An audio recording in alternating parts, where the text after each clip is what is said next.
బాబు ఇవాళ రెండు important problems ఇస్తుంది. ఒకటి లాప్లాస్ ట్రాన్స్ఫార్మ్ ఆఫ్ డెరివేటివ్స్, ఇది 5 మార్క్స్ కడుగుతాడు. క్వశ్చన్ ఏమడుగుతాడంటే prove that L f dash of t is equal to p into L of f of t minus f of 0. మనకు తెలుసు దీన్నే స్మాల్ f of t తో denote చేస్తారు కాబట్టి దీని ప్లేస్ లో ఇది కూడా రాయొచ్చు. ఓకేనా అందరూ? క్వశ్చన్ ఓకే కదా? సొల్యూషన్ పొందాం. Solution by definition L f dash of t is equal to integral 0 to infinity e power minus pt f of t dt. ఇది question. Integral 0 to infinity e power minus pt f dash of t dt. ఇదేంటి? By definition. ఓకేనా? దీన్ని మనం integral uv method లో differentiate చేస్తాం. Integral uv method formula మీకు అందరికి idea ఉంటుంది. ఒకవేళ uv డాష్ కూడా అప్లై చేయొచ్చు. uv డాష్ అంటే ఫార్ములా ఏమంటే uv minus integral u dash v. ఒకవేళ లేదు సార్ ఎందుకు వచ్చి తలకాయ నొప్పి, మనం ఈ ట్రెడిషనల్ ఫార్ములానే ఫార్ములా ఫాలో అవుతామంటే ఇంటిగ్రల్ uv dx అని ఫార్ములా ఏమంటే u into integral v dx. ఇప్పుడు చూడండి u అంటే మనం ఏం తీసుకున్నామంటే e power minus pt, v అంటే f dash of t. Apply చేస్తే ఫార్ములా ఏమి? u అంటే ఏమి? e power minus pt integral v dx. v అంటే ఏమి? f dash of t dt. Integral f dash రెండు క్యాన్సిల్ అయితే ఏం మిగులుతుంది అక్కడ? f of t. అర్థమైందా? ఏ ఫార్ములా అప్లై చేశారు ఇక్కడ? Integral f dash of t అంటే ఏమి? f అని.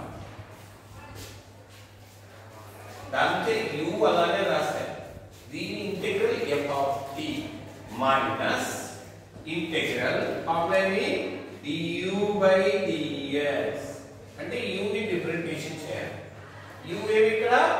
e power minus pt. Differentiation చేస్తే ఏమవుతుంది? Minus p into e power minus pt into formula ఏమి? Integral v dx. v అంటే ఏమి ఇక్కడ? f dash of t.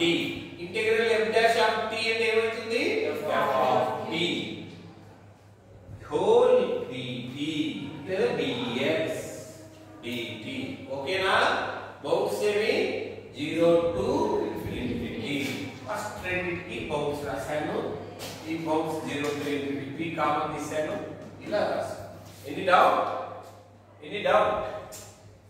First infinity apply చేస్తాను bounds.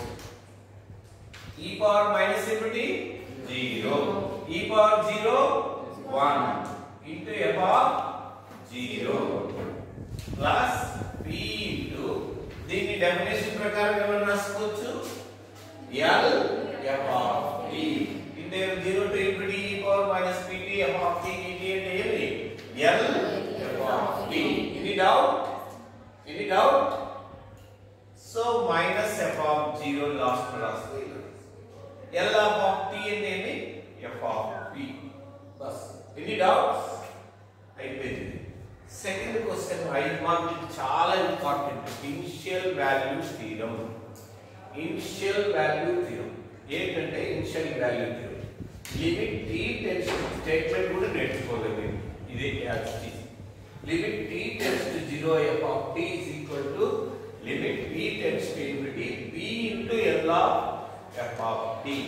p tends to infinity p f of t. Any doubt? ఇది question. Proof అవుతాం. Since ఇది formula లాగా గుర్తు పెట్టుకోండి. మీరు రెడ్డింగ్ పెన్ తో ఫార్ములా అని అండర్లైన్ కూడా చేయండి. ఇది కూడా ఫార్ములా. ఇది ఫార్ములా. ఇవి బై హార్ట్ చేయాలి. ఎందుకంటే తర్వాత వచ్చే యూనిట్స్ లో ఈ ఫార్ములాస్ అవసరం అవుతాయి. ఫార్ములాస్ కమ్ ప్రూఫ్ కూడా అడుగుతాడు ఒకసారి ఫస్ట్ దాన్ని. దీనికి ఫార్ములా అవసరం లేదు, నేర్చుకునే అవసరం లేదు, స్టేట్మెంట్ నేర్చుకోండి. ఏమని statement? Limit t tends to 0 f of t is equal to, ఓకేనా? So by Laplace transform of derivatives ఇలా వస్తుంది కదా. Any doubt? ఇది ఎలా వచ్చింది అర్థమైందా? అదే రాస్తాం కదా. దీని నుంచి ఇది అర్థమైందా ఎలా వచ్చింది? బై డెఫినిషన్ ఏమని రాసుకోవచ్చు? both sides ఏం చేశాను? both sides any doubt? దీని వాల్యూ ఏమవుతుంది? దీని వాల్యూ ఏమవుతుంది? 0. ఎందుకు 0 అవుతుంది? ఎక్స్ప్లనేషన్ ఇక్కడ రాశాను. Limit p tends to 0 e power minus pt అంటే e power minus infinity. e power minus infinity యొక్క వాల్యూ 0. అప్పుడు 0 into any number is 0. కాబట్టి ఇది 0 అవుతుంది కాబట్టి ఈ ఇంటిగ్రల్ అంతా ఏమవుతుంది? Any doubt?